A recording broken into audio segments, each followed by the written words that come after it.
Bonjour amis auditeurs de la radio Arc-en-Ciel, de YouTube et des membres du groupe Jésus est mon guide.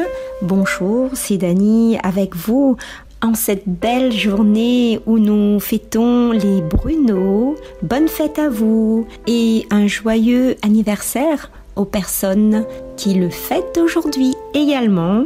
Alors aujourd'hui, je ne serai pas seule pour vous présenter cette séquence. Je serai entourée de la première personne qui va se présenter elle-même. Je m'appelle Edwige. Et tu viens de Saint-Benoît. Ah, c'est bien ça, Benoît. Il y a une autre personne également. Sylvie, bonjour à tous. Tu vas chanter le psaume. Ah, super. Hâte de vous entendre alors. Continuons notre petite séquence avec cette petite prière. Dieu éternel et tout-puissant, fais-nous toujours vouloir ce que tu veux et servir ta gloire dans un cœur sans partage. On chante ensemble un petit chant à l'Esprit Saint. Inonde-moi de ta présence. Inonde ce lieu de ta présence, nous avons besoin de toi. Inonde ce lieu de ta présence, nous avons besoin de toi. Viens, Esprit de révélation, souffle sur nous, souffle sur nous.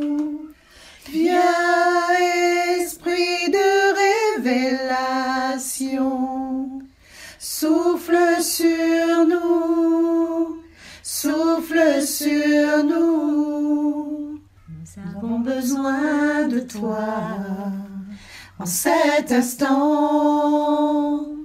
Seigneur, sois le centre de nos vies. Et quand moi s'élève un chant, une mélodie,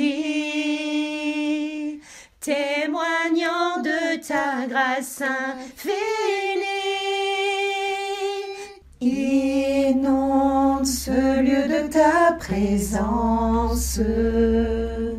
Nous avons besoin de toi.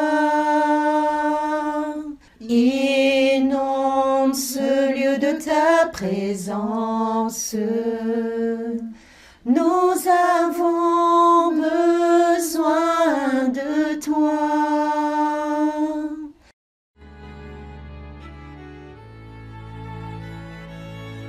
Lecture du livre du prophète Jonas, chapitre 4, versets 1 à 11. Quand il vit que Dieu pardonnait aux habitants de Ninive, Jonas trouva la chose très mauvaise et se mit en colère. Il fit cette prière au Seigneur. « Ah, Seigneur, je l'avais bien dit lorsque j'étais encore dans mon pays. C'est pour cela que je m'étais d'abord enfui à Tarsis. Je savais bien que tu es un Dieu tendre et miséricordieux, lent à la colère et plein d'amour, renonçant au châtiment. Eh bien, Seigneur, ma vie, mieux vaut pour moi mourir que de vivre. » Le Seigneur lui dit, « As-tu vraiment raison de te mettre en colère ?» Jonas sortit de Ninive et s'assit à l'est de la ville. Là, il fit une hutte et s'assit dessous, à l'ombre, pour voir ce qui allait arriver dans la ville. Le Seigneur Dieu donna l'ordre à un arbuste, un ricin, de pousser au-dessus de Jonas pour donner de l'ombre à sa tête et le délivrer ainsi de sa mauvaise humeur. Jonas se réjouit d'une grande joie à cause du ricin. Mais le lendemain, à l'aube, Dieu donna l'ordre à un ver de piquer le ricin, et celui-ci se dessécha. Au lever du soleil, Dieu donna l'ordre au vent d'est de brûler, Jonas fut frappé d'insolation. Se sentant défaillir, il demanda la mort et ajouta « Mieux vaut pour moi mourir que vivre ». Dieu dit à Jonas « As-tu vraiment raison de te mettre en colère au sujet de ce ricin ?»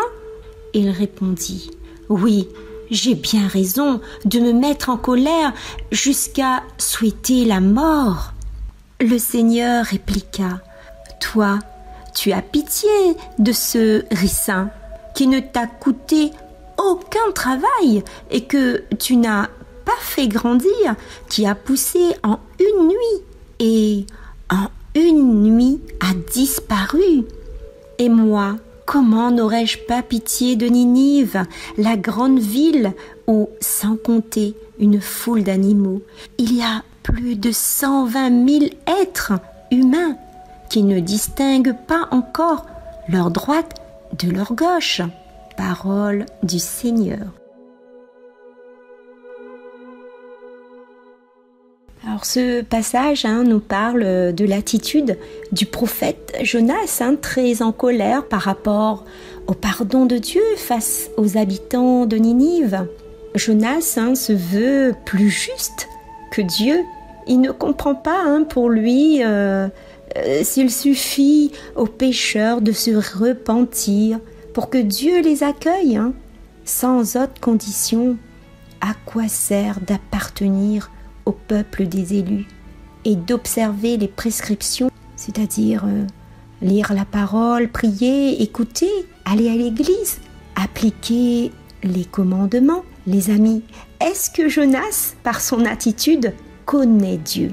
Ou nous-mêmes, Dieu lui fera prendre conscience au fur et à mesure, loin de la ville, où il veille et regarde. Dieu utilisera pour cela une plante pour le délivrer de sa mauvaise humeur et lui faire prendre conscience que la vie est fragile et pourtant si nécessaire. Dieu est tendre et miséricorde, lent à la colère et plein d'amour, qui renonce au châtiment. Dieu nous aime plus que tout. Il est rempli de compassion. Laissons-nous guider par lui, par son jugement, par sa main puissante. Lui et lui seul, nous devons la vie, notre souffle. Et c'est tout ce qui est bon pour nous. Soyons toujours remplis d'espérance. Il sera toujours là pour nous relever.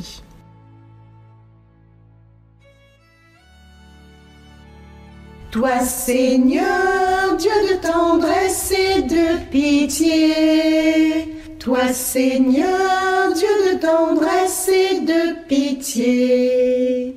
Prends pitié de moi, Seigneur, toi que j'appelle chaque jour. Seigneur, réjouis ton serviteur, vers toi j'élève mon âme. Toi, Seigneur, Dieu de tendresse et de pitié. Toi, Seigneur, Dieu de tendresse et de pitié. Toi qui es bon et qui pardonne, plein d'amour pour tous ceux qui t'appellent. Écoute ma prière, Seigneur, entends ma voix qui te supplie. Toi, Seigneur, Dieu de tendresse et de pitié. Toi, Seigneur, Dieu de tendresse et de pitié. Toutes les nations que tu as faites viendront se prosterner devant toi et rendre gloire à ton nom, Seigneur. Car tu es grand et tu fais des merveilles. Toi, Dieu, le seul. Toi, Seigneur, Dieu de tendresse et de pitié. Toi, Seigneur, Dieu de tendresse et de pitié. Amis auditeurs, c'est déjà la fin. Merci à vous pour votre écoute. Merci également à Edwige et à Sylvie pour m'avoir accompagnée durant cette séquence. Au revoir et merci à Dani. Merci, au revoir à tous. Avant de vous laisser, écoutons ce beau chant « Adorons Jésus » chanté par Lizzie et moi-même, accompagné de Michel. Un grand merci à vous tous pour votre accompagnement dans cette séquence. Que Dieu vous bénisse.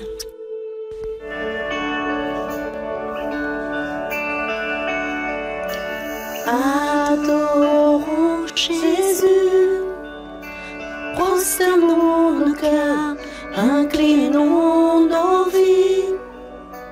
Il est le Sauveur, amour infini.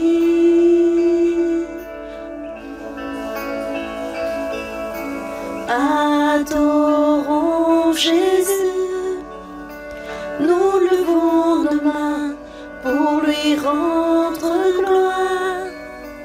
Il est le chemin, il est notre espoir.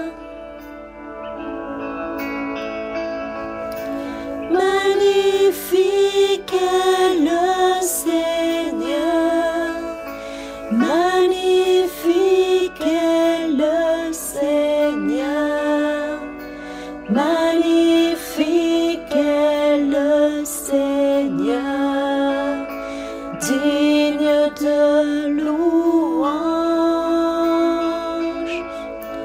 Magnifique est le Seigneur, magnifique est le Seigneur, magnifique est le Seigneur, digne de louange.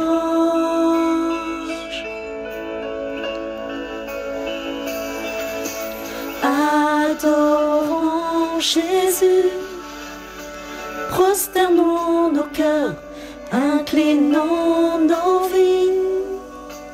Il est le Sauveur, amour infini. Adorons Jésus, nous levons nos mains pour lui rendre gloire. Il est le chemin, il est notre espoir.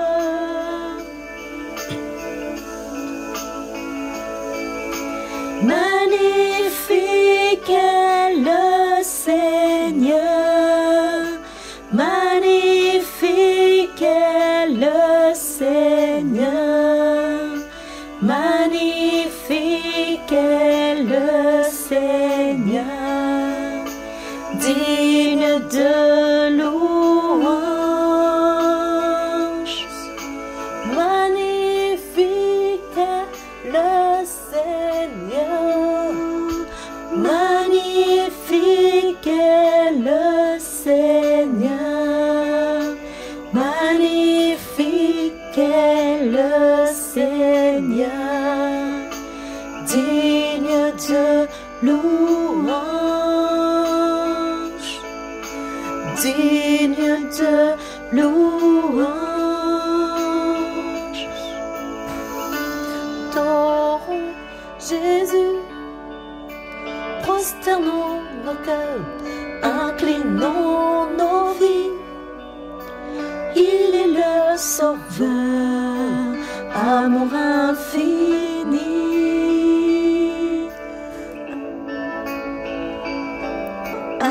Adorons Jésus, nous levons nos mains pour lui rendre gloire. Il est le chemin, il est notre espoir.